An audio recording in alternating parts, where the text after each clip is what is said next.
and welcome to the Hallmarkies podcast. I'm your guest host for today, Lisa, but don't worry, Rachel is still here. Hi, Rachel. Hi.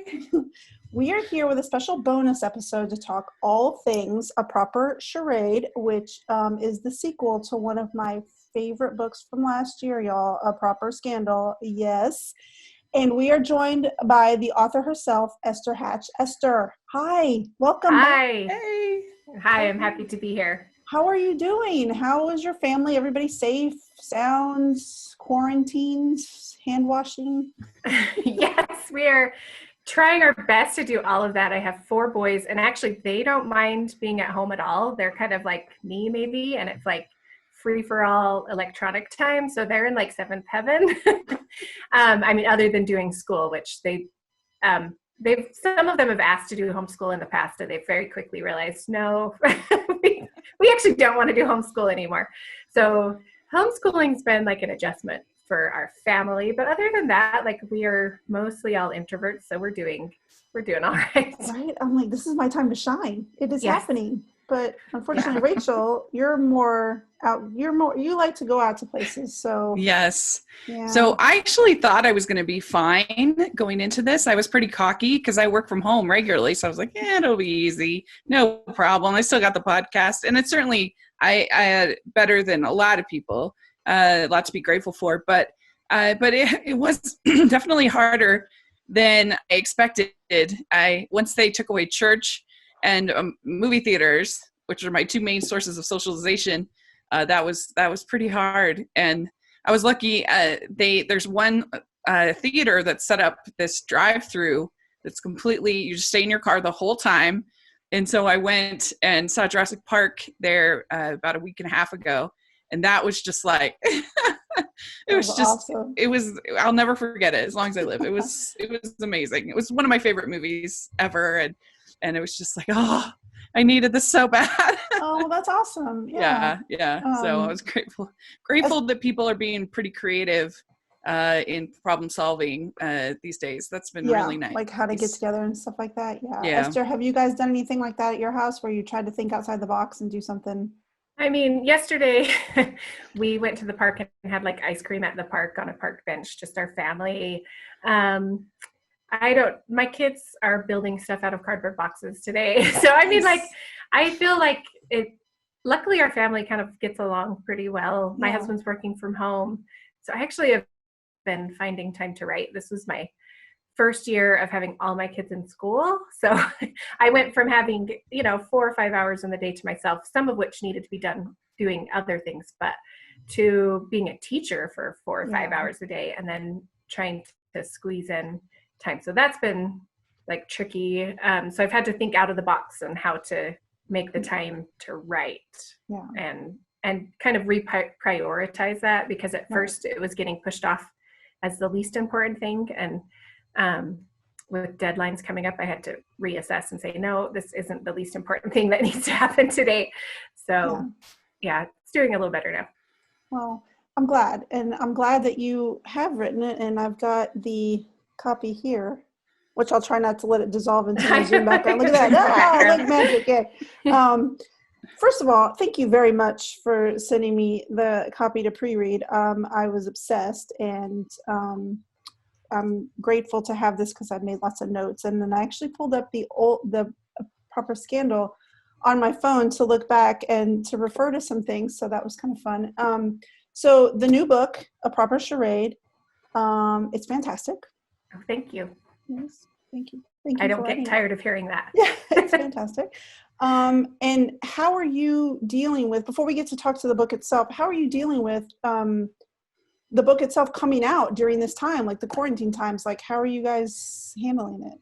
Yeah, so it's tricky, and 100% it will affect sales. Like I've tried to think out of the box all I can, but a lot of my sales come from bookstores, and I just know, actually, bookstores by me are still open. You just have to do curbside pickup. Gotcha. So if you are somebody who likes bookstores, definitely look at your local bookstore and see if they're offering that service. We just picked up a book the other day for my son's birthday. But it's just different from having people meandering in the store, seeing my book and thinking, oh, I'm going to pick that up. So that part will be hard. But I also think it's kind of a thing where there are some maybe positives, like there are people sitting at home reading more, maybe. Some are less. I think it affects everybody differently, but some people, I know for me, it was hard to settle my brain down enough to even read. Yeah. So, or I was obsessively checking news stories or something. So, but I think there's a lot of people that are reading now, which is, you know, a positive for the book industry. So, but as far as bookstores go, I know this is a struggle for them. So there's a few things that will be different for me. I won't be able to do like an in-store signing, which I had been planning on doing. And for a third book, like for an author, it's such a slow growing process, probably a lot like a podcast, I imagine.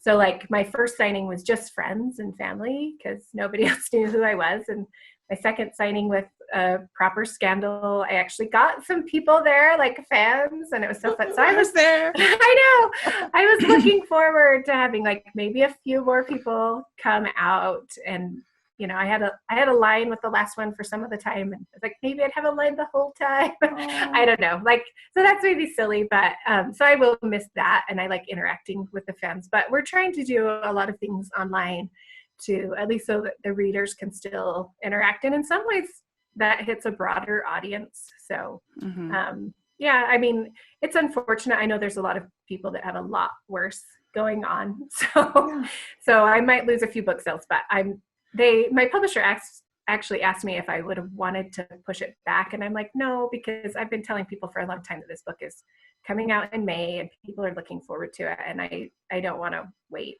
So you mean you can always do once it comes once things get back to normal, maybe do some push like that, or do maybe set up some things like that, maybe.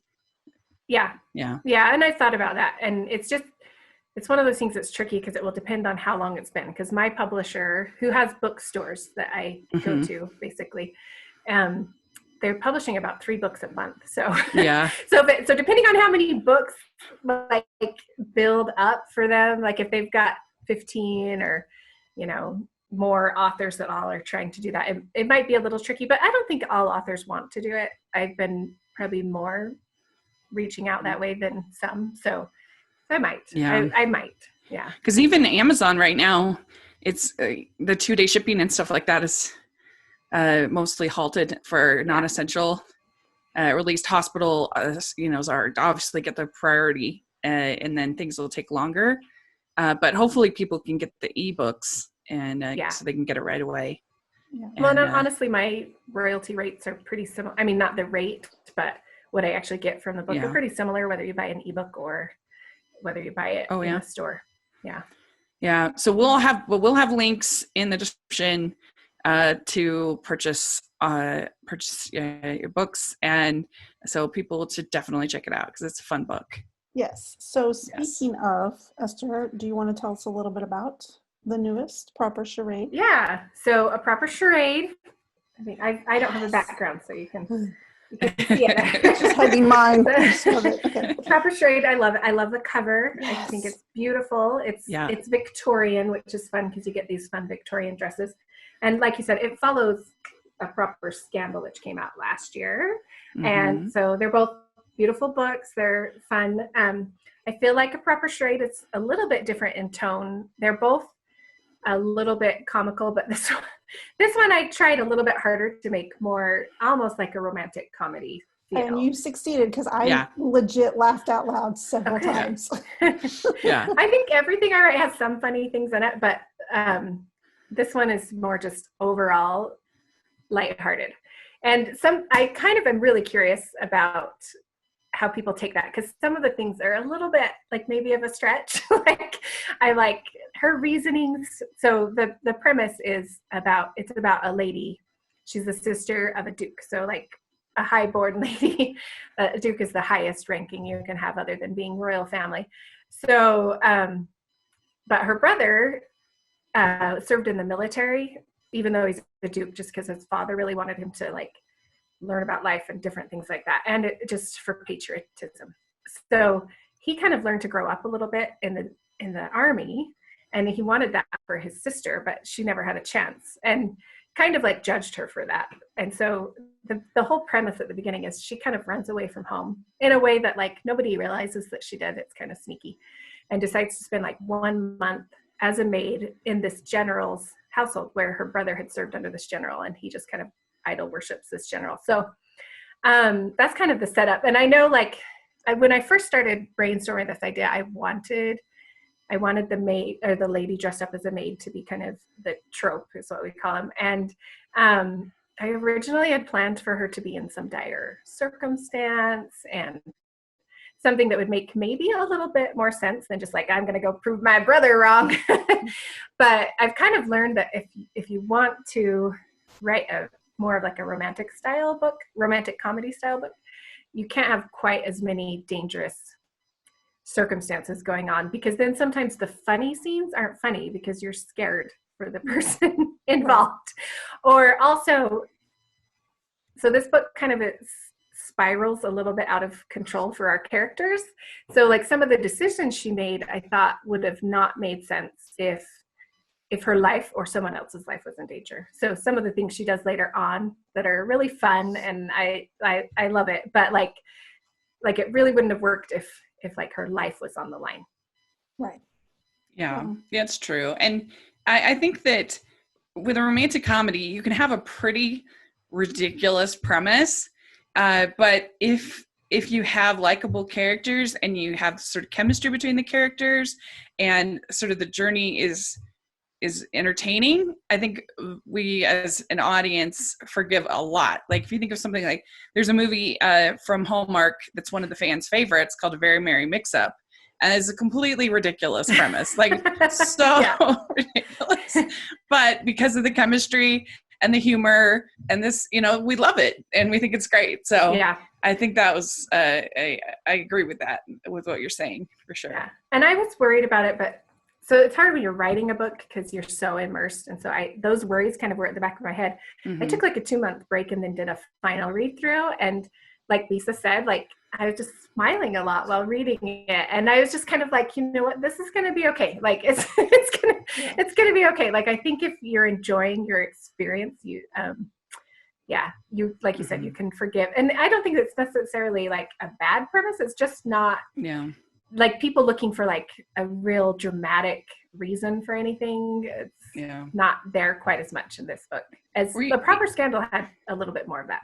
Yeah, I mean, if you want a literary example, I know Lisa and I both really like Sophie Kinsella. I was thinking about that.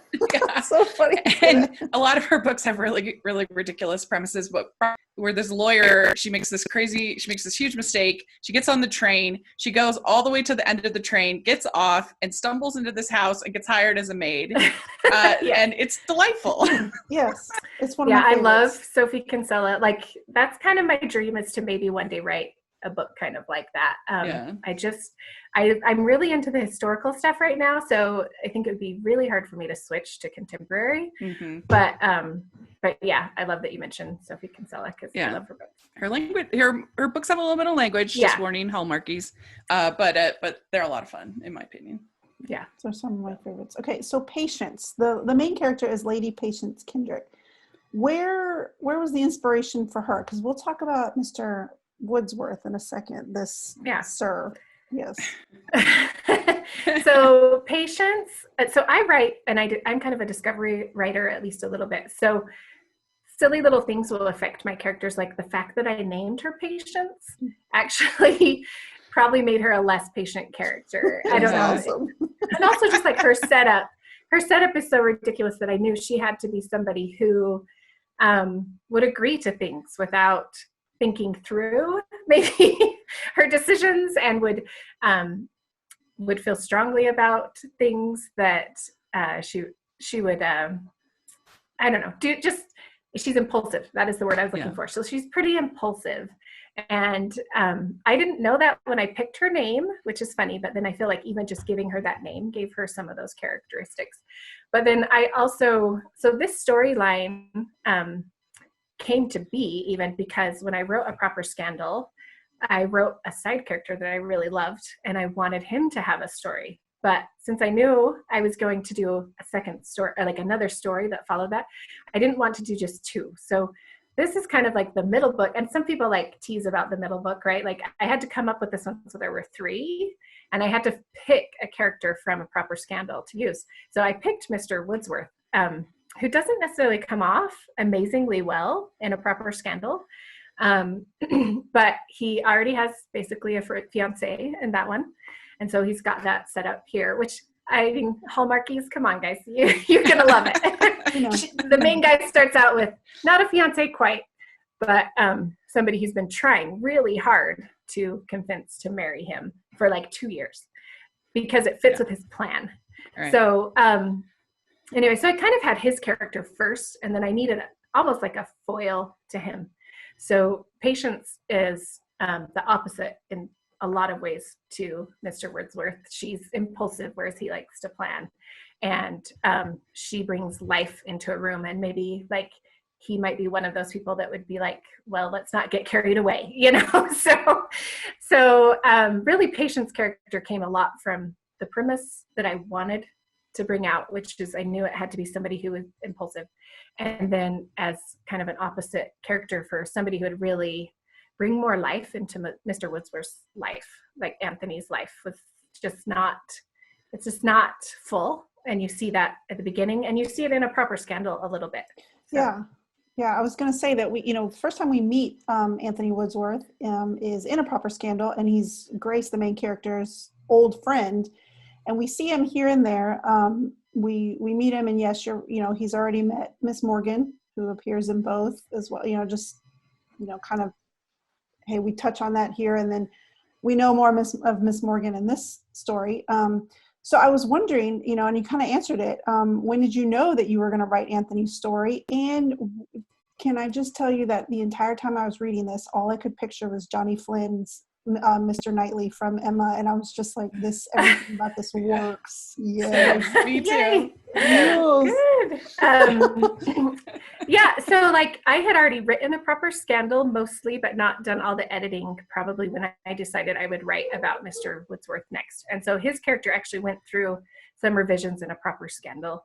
Where he was at the beginning, he was just going to kind of blow her off. And I don't know if that we were going to really see him again at that point. Okay. So, which is probably not the greatest way to write a character anyway. I think you've got somebody you've introduced. It's good to have them at least in the story twice, just for continuity for a book.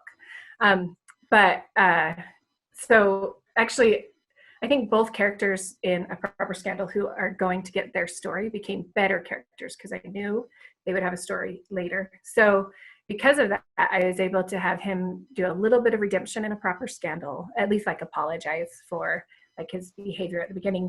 And it also, so that whole kind of apology in A Proper Scandal kind of came about because I knew he was going to get a book. So his character got fleshed out a lot more because I knew he would be getting a book.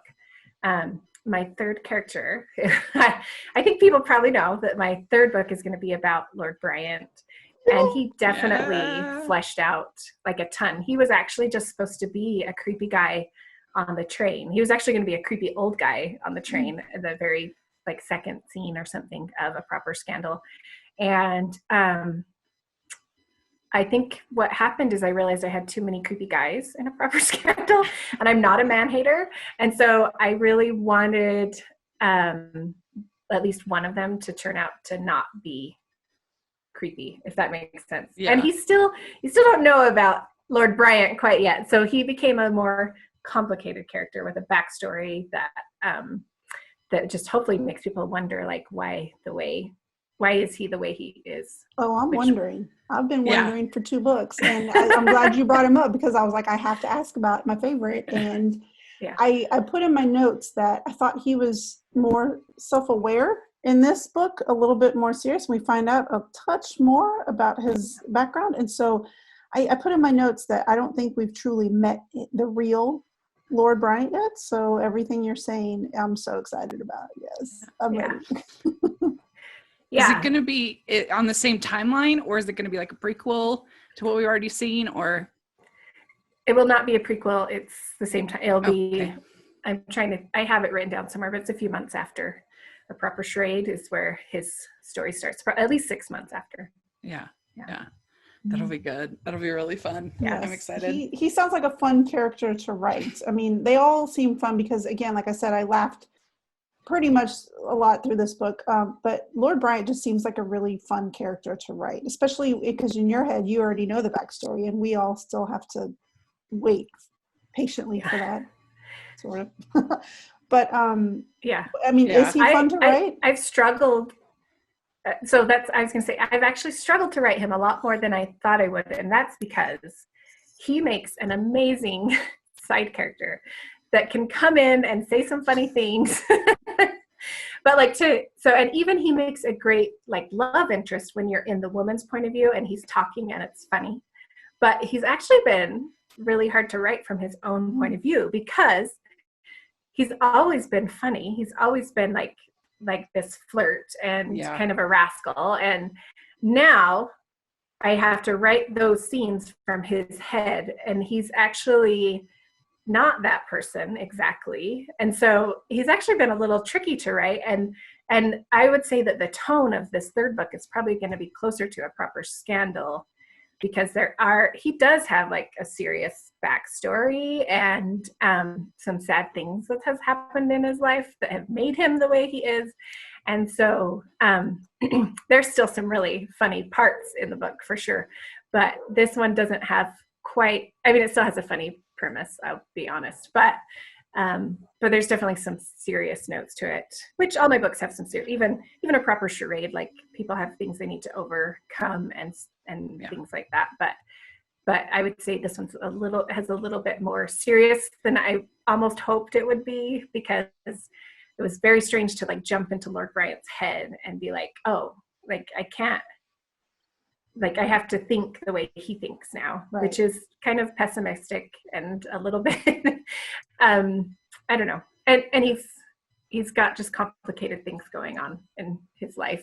So, but also he's also still fun and flirty and all that stuff too. But he's amazing. Yeah. So there'll just be 3 in this series, or you think that is the plan? I've had a couple of people say they wanted Nicholas's story, which is Lady Patience's brother in A Proper Charade. And I am debating that. It might end up being like a novella or something. And I'll make sure he does not end up with Miss Morgan. Appreciate you. Yeah. So how do you think that Patience and Grace are like the same? And how do you think they're different as characters? So Grace, I think, is more graceful, even though that is her name. I didn't probably make her the opposite of her name. She's more thrown into circumstances that put her life out of control, and she wasn't necessarily that kind of a character that would get involved in crazy things, but then she had to figure out how to deal with her life once they were there. Whereas Patience, I feel like she's like the root of her problems. Like she's the one who threw herself into these crazy ideas. And so I think when it comes right down to it, Grace is more like a typical, they're both very honest, but again, and they're honest in different ways. Like Grace is honest because she's honestly just like a really good person, I feel like.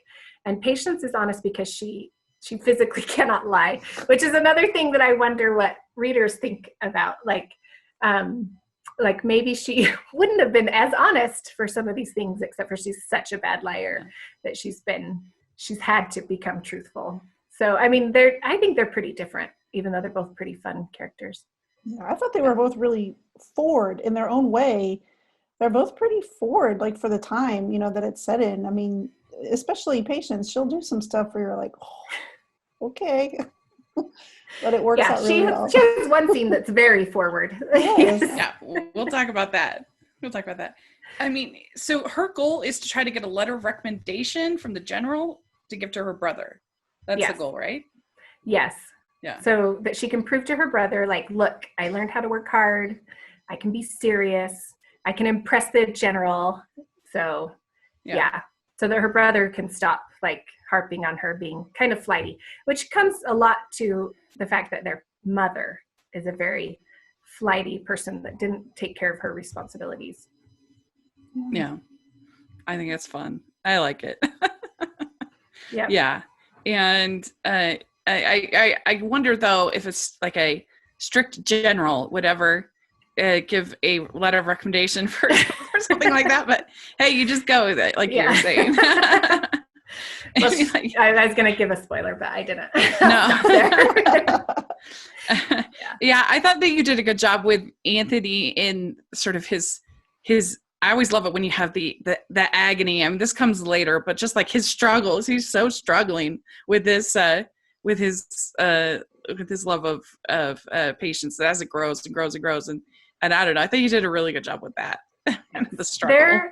They're one of my favorite couples. Like, as a romance writer, I think often you try and write like this swoony man that all the women are going to fall in love with when they read your book. And I was thinking about that with this one, because I don't feel like Anthony Woodsworth is necessarily that guy, but I think these two together are such a swoony couple. I don't know if that makes sense. Like I just love them together. I think that makes sense, but I think he's perfect because, as opposed to Flowers, I love lists, and I would love to get a 7-page list. Yes, that somebody sat down and wrote for me. Yes, all day.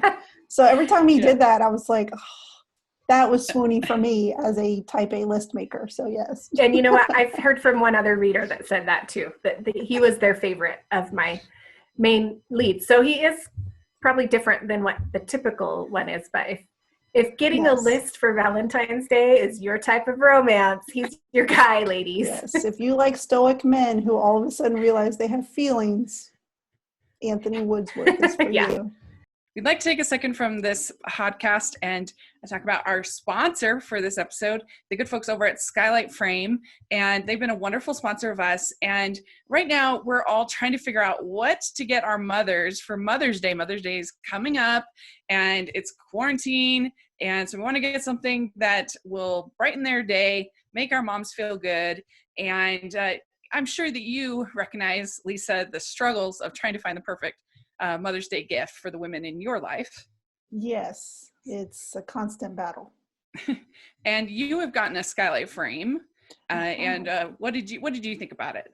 I thought it was amazing. I've had photo frames before, but the problem with the old photo frames is that you had to load manually pictures. So if you wanted to send it as a gift, you had to make sure that you had the pictures already preloaded and you mailed it, and then they turned it on. It cycled through the same, 5 or 10 photos or however many you put on there. With Skylight, you can add them, via an app, or you can email them and they'll just automatically show up, which I think is fantastic. And since I live super far away from my family, it's a great gift, Mother's Day or not, but Mother's Day would be a great time to send your family one. Yeah, it's a really amazing digital frame. It sets up in under 60 seconds. You can have anybody email directly to the frame. So if people are taking pictures on their social distancing safe walks, they could take the picture and send it right to your frame, which is so fun. I know my parents have really enjoyed it as well, especially if you have somebody who's maybe not as into Instagram but still wants to be sort of in the loop of the family's photos. Perfect solution. And they have 100% satisfaction guarantee. So if you don't love your Skylight Frame, they'll offer you a full refund. And they look really nice. It doesn't have that bulky look that some digital frames have. It looks just like a normal, very nice picture frame, which is great. And you can also preload it if you want. So you could give it as a gift, preload it, and so you could have pictures of all of their grandkids or something like that, or all their family, so that when they open it, they got it right there, which would be really fun part of the gift. And they also have a tap the heart button feature, so that that'll let the sender know that you liked their picture, which is cute. Yes, too. It's cute because you get a little email that says so and so liked your picture, and you're just like, oh yay! It's fun. Yeah. And so now, as a special holiday offer, you can get $10 off your purchase of a Skylight Frame when you go to skylightframe.com/hallmark. You enter code hallmark. And so that's $10 off your purchase, Skylight Frame. Go to skylightframe.com/hallmark, enter code hallmark. That's SKYLIGHTFRAME.com/hallmark. Let's talk about this kissing scene. I won't spoil it for those going to read the book, but it was pretty spicy. I mean, nothing inappropriate, but like pretty bold of her. Let's put it that way. Is that a good way to describe it? Bold. Yeah. And you did a good job writing that scene. So that scene, it's kind of funny how I write. I don't write I write pretty linearly, but then sometimes I'll randomly have like a scene pop in my head that's like 3 scenes from now, or 4 scenes from now. And that was one of the very, very first scenes that I had in this book. And actually, I think I maybe even thought of it before I started writing. So I think like I was starting writing this and I was worried about this book. I was maybe a chapter in or 2, and I was really worried, and I pulled out my notes and I found that scene that I had written. I think I had written it while I was writing A Proper Scandal, probably. And I read over that scene, and it was just rough draft, and I went, oh, this book is going to work. This is going to be, we're going to make these guys work. So, yeah. It was good. It's fun. I think that's the appeal to me of both of your books. It's, you know, there's no heat. I mean, yes, they have kissing scenes, but it's not like a contemporary, romance. But what I love about it is because there's a lot of like closeness and leaning and like breath mingling and like things like slightly touching each other. It's just it's very, very romantic, and it brings about a lot of, just like visuals, and it just really works. And so I was telling Rachel, I was like, I think that this is beforehand when we were chatting about the book once we finished. I was like, the pacing, Esther, I think your pacing is fantastic. And I think that's one of the reasons why, it works so well without like super high heat levels, is because you build and build and build. And then all of a sudden it happens and it's a kiss and you're just like, oh my God, it just really works. And I love it. So yeah, the kissing scenes are bravo. Yeah. Yay. Yeah. I personally, this is what I would like to read. I will read some spicy romance, but like my preference is probably something like what I write, which is like you never get into the bedroom, but I do like romance, and I do like a good kiss scene, and I feel like it's actually something that clean readers need or want. And so hopefully I can find the right, some people don't want it, and it's just about finding the right readers. I call it fade to black. It just fades to black. And mine don't even fade to black. No, they don't. Unless they're married. Right. Well, yeah, because at the end they get kind of flirty, like once they're married at the end and they're talking to her mom and brother, and they barge in on him. I'm just like, hey. Okay.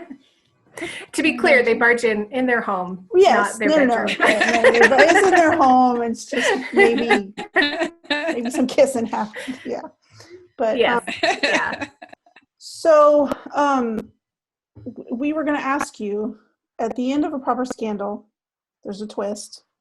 Yes, like a big twist, and there's a twist at the end of this, which I thought the twist was going to be something else that also happened, and I don't want to give anything away, so that's why I'm talking very vaguely. But we were going to ask, did you feel like you had to do another twist, or were you just like it just happened and you were like, "Ooh, this works," or how did that come about? It's funny that you say there's a twist in this book, because I feel like there is, but I feel like what I consider the twist of this book happens at the beginning, like the first third about Mark is what I consider to be the main twist of this book. Okay. Where Anthony asks for her help. That to me is because I'm taking the trope of a lady pretending to be a maid and I'm twisting it into something new. So to me, that's like the biggest twist and fun part of this book, besides, the kissing scenes. So I'm trying to picture what twist you're talking about at the end. At the very end, like, there's a few things that happen. I thought one character was done and we were not going to see this character again. And then all of a sudden, there she is making claims that she shouldn't play. And I'm like, what is happening, ma'am? Yeah. I mean, I felt like there wasn't a twist in the book. So really? I felt like it was pretty straightforward story. But So I mean, especially compared to, I thought Proper Scandal was much more of a twist. Yes. Yeah. And so that's why I wondered if you felt like, oh, I've got to keep that the readers are going to be expecting like a big twist. I wanted a big twist in here. I mean, after A Proper Scandal, like I would have loved to do another one. A Proper Scandal's twist came to me, I don't know how. And I'm not an author that like can totally dissect my process. And when I figured out that twist, I thought, this is the best book I'll ever write. And I don't know if that's necessarily true, because all books have like different things that you love about them. And so I hope I'll get another twist like that in a book someday, but I actually am okay with the fact that, because I'm like Rachel, I'm like, this one, to me, the biggest twist happens at the beginning, which makes it not really a twist, honestly. If it's at you have to have a twist at like the 75% market. So yeah, I agree with Rachel a little bit on this one. I don't think this book has that much of a twist. When I turned in A Proper Scandal and there was a problem with the twist, I mean, as in my first version, just based on, I was calling Mr. Barton the whole time, and it kind of messed up. My editor didn't want me to do that, which made me think I wasn't going to be able to do the twist. And she flat out told me, it's fine. It's a romance novel. It doesn't have to have a twist. And I was like, but it's my favorite thing about this book. And I figured it out. We got it worked out. Anyway, so I kind of went back and just went, okay, my editor said romances don't have to have a twist. And this one I think is fun enough that I think it's okay. I don't think I'll disappoint the people. I mean, they might be like, oh, there wasn't a twist. That's too bad. But I don't think it'll be like, oh, I'm disappointed in the whole book as a whole. Yeah, I wouldn't really say the beginning was a twist. I don't know what the positive word is for, like, because convoluted sounds negative, and that's not what I mean. But like in the sense that there's one layer and then one layer and then they add another layer. Like an escalation of ridiculousness. Yeah. Basically was what happened in this one. Yeah. And so yeah, that's interesting. But that is like the one thing that I like to leave off for a spoiler, though, because I feel like it's one of my favorite moments in the book. Yeah. And I don't want to. I told my editor I don't want to end the synopsis. So even though it's not like a typical twist, it is one thing that I want readers to be surprised when they get there. So we take that out then? Oh, is it in yours? I don't. What's that? No. I mean, we didn't say what it was. Oh, didn't you say that? No. That when he asked her to. When he asked her to help her, but I didn't say exactly. Oh, okay. How. Okay. So, yeah. No, I'm okay vaguely talking about it. I just want. I just want it to be mostly a surprise. Yeah. So I just have to ask you one more thing about the book, and then I have some other questions to throw at you. And the last thing is did you visualize anybody in this, like as you were writing some of these characters? Because as I mentioned before, I kept seeing Johnny Flynn, but there was a couple of other characters from TV and from movies that I kept seeing while I was reading these characters. But I just have to know, like it's, Yeah. Did you visualize anybody? I did. So I don't have my document with me. So for Patience, I actually had just a picture of a random actress in actually Regency clothing, even though this is Victorian. But she looked, I don't know who she is. I don't even think she's an actress. I think it's just a model taking a picture. So I don't have a picture of that. And I probably don't have rights to it to even show, but I would have that on my notes. And she just had like this mischievous smile on her face and curly hair. And that's who I pictured for Patience. And a lot of it was just about that facial expression of mischievousness. But actually for Anthony, I pictured Daniel Craig. So, but like probably a little bit younger, obviously, than now. But this face, and I think that comes a lot down to like when Daniel Craig was announced as the new Bond guy, I was like, really? Like, I don't get it. And then I watched him in a few movies and I'm like, oh, I get it. So, and that's really what I want this character to be, is somebody who starts out as like you're not expecting much from him maybe, or like he's different from what you were thinking for a main character. And Patience too, like isn't necessarily super attracted to him right away, but then throughout the book he kind of changes and becomes more handsome. Yeah. Yeah. Did you have somebody you were thinking of, Lisa? For which For character? Anthony and Patience? Yeah, for Anthony it was Johnny Flynn, Mr. Knightley. Oh, right. Like that. And then for Patience, not really, but I kept thinking, did you guys ever watch that? I think it was the 2007-ish time when BBC was remaking all of the Jane Austens into like miniseries. They had Northanger Abbey with Felicity, what's her last name? Felicity Jones. Yeah, Felicity Jones and J.J. Feld, and he, gosh, now I can't think of her name. She played the flighty best friend, and of course this would be better if I knew their names, and that's what I kept thinking of as Miss Morgan, and it was like, and then I kept thinking of all the Downton Abbey people as the butler and like housemaid. That's perfect. Like that, like Mrs. Bates and like Mr. From the actual show, I kept thinking of that. Mr. Gilbert was amazing, who plays the butler of the house that Anthony Woodsworth has, and he was amazing. But that's who I kept thinking of, like these mashups of Downton Abbey and various Jane Austen movies that I've seen. And I'm sorry, I'm trying to look it up now so that I could say it, because as soon as I see it, I'm gonna be like, that's right.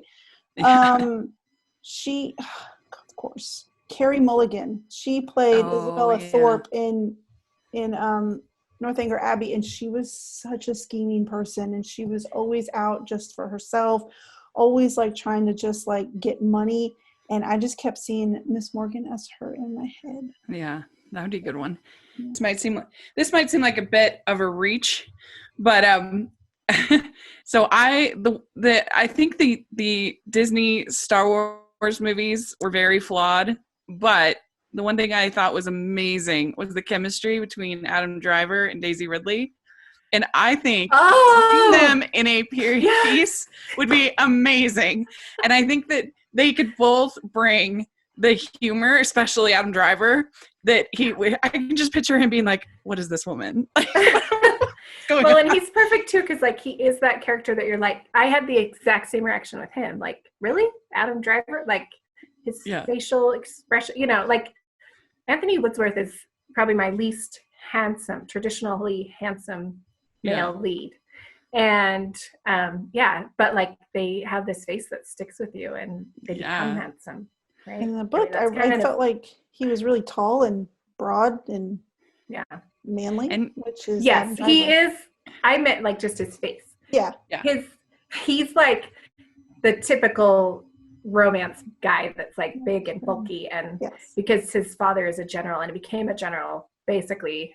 Well, he started his career in a way that was honestly he was hired mostly because of his size. So like size is definitely a part of Anthony, which most women like.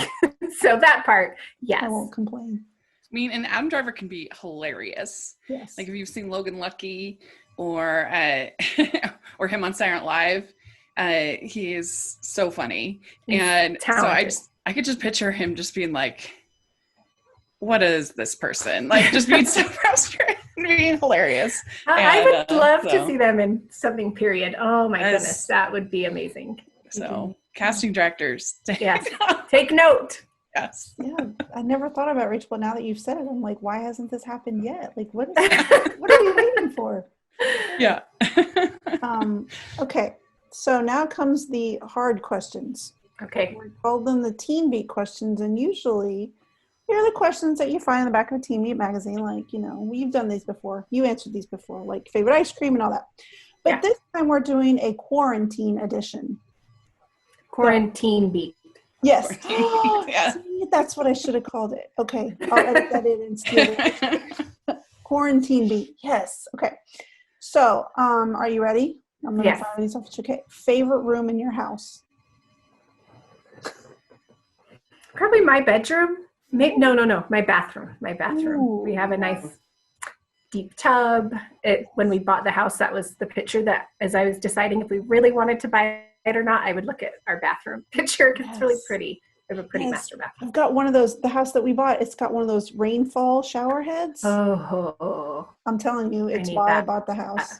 I don't have that, but so yes. Good call. But okay.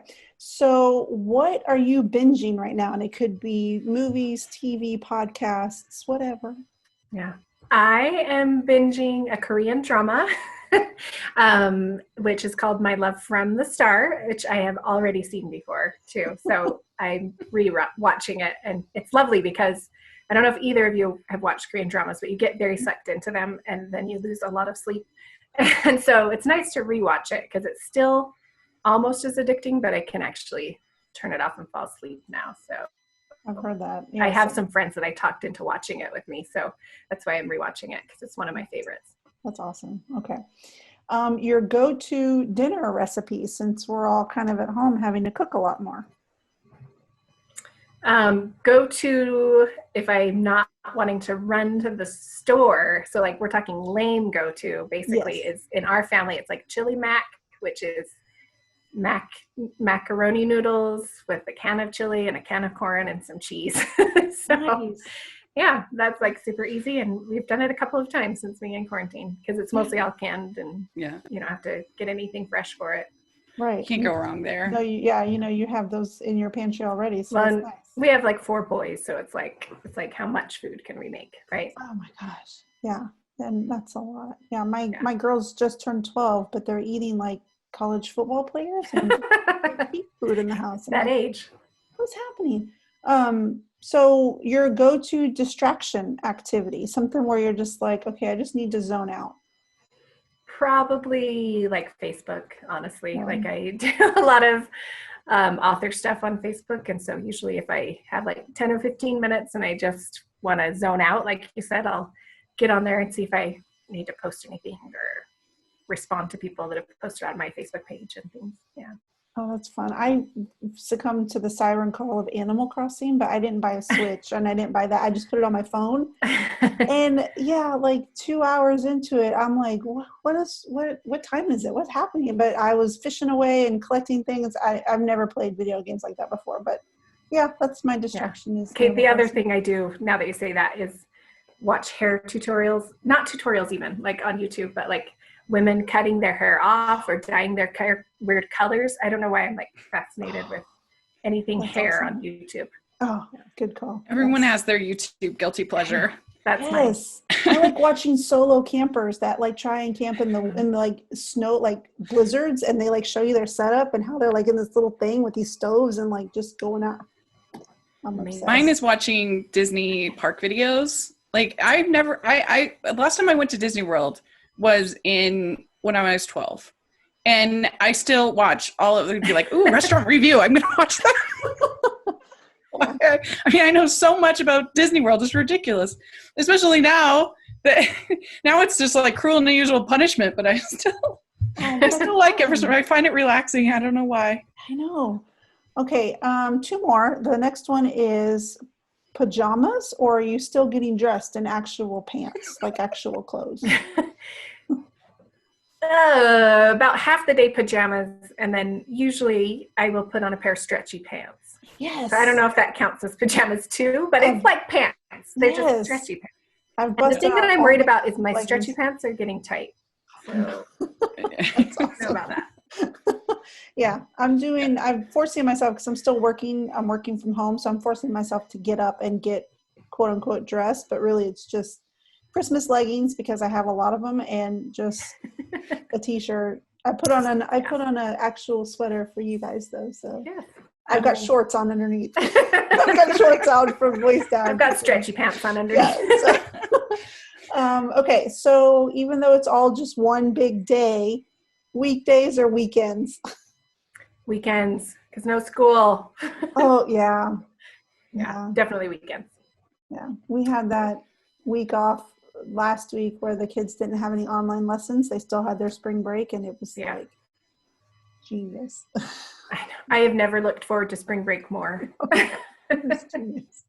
Yeah, and then now I'm like, and even though it's it's all on the computer and it's only a couple of hours a day, it's still like chasing after deadlines and have you done this and have you done that and where are you at this, and they've actually got a PE thing they have to do and they have a band thing they have to do. I mean, it's intense. I need an Anthony Woodsworth to organize my life right now, and I don't have one. So wouldn't that be awesome? I'm not one. That's for sure. I am a super planner, so this is just right up my alley, but still I feel a lot of like pressure every day. I'm like, I've got checklists that they have. It's a mess, but okay. Well, you did it. You survived our quarantine edition. Yay! So I know you said that promos are kind of by the wayside now because of what's going on, but do you have any like online events coming up that you want to share or talk about? Not all of them are scheduled yet. So if you follow me on Facebook, I will definitely post links to any things we have going on like that. And it comes out on the 1st, correct? 1st of May? It is for sale. Yeah, for now it's on sale on Kindle for $5.99. But on May 1st, that may change. It may stay the same. That's for my publisher, that's a really good price for an ebook, $5.99. So there's that just continually going on until May 1st. And then, but as far as other things, I just follow my Facebook page and watch there for any other things coming out, which is just Esther Hatch. Okay, I was going to ask you, any social media that you'd like to share that people can follow you so they can catch up on updates and anything new that happens? So on Facebook, I'm Esther Hatch. On Instagram, I'm Esther B. Hatch. And those are the best places to keep in contact with me. You can check me out on my webpage, which is estherhatch.com. But for the most part, I'm most active on Facebook. So.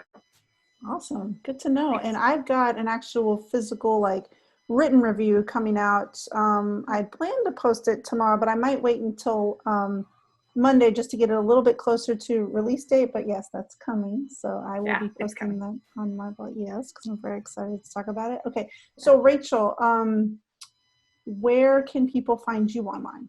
Yes, you can find me at Rachel's Reviews, all of our social media, iTunes, YouTube, and on Rotten Tomatoes. So check that out. And obviously here at the Hallmarkies Podcasts.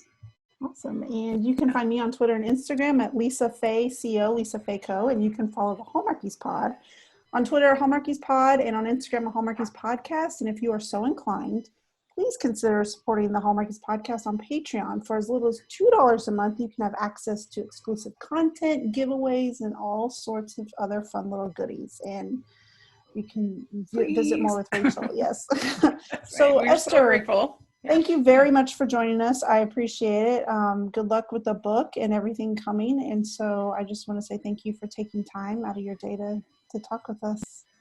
Okay. Thanks so much for having me. I really appreciate it. It's so fun to chat with you guys. So much fun. Okay. All right. Bye, everybody. Bye, everyone.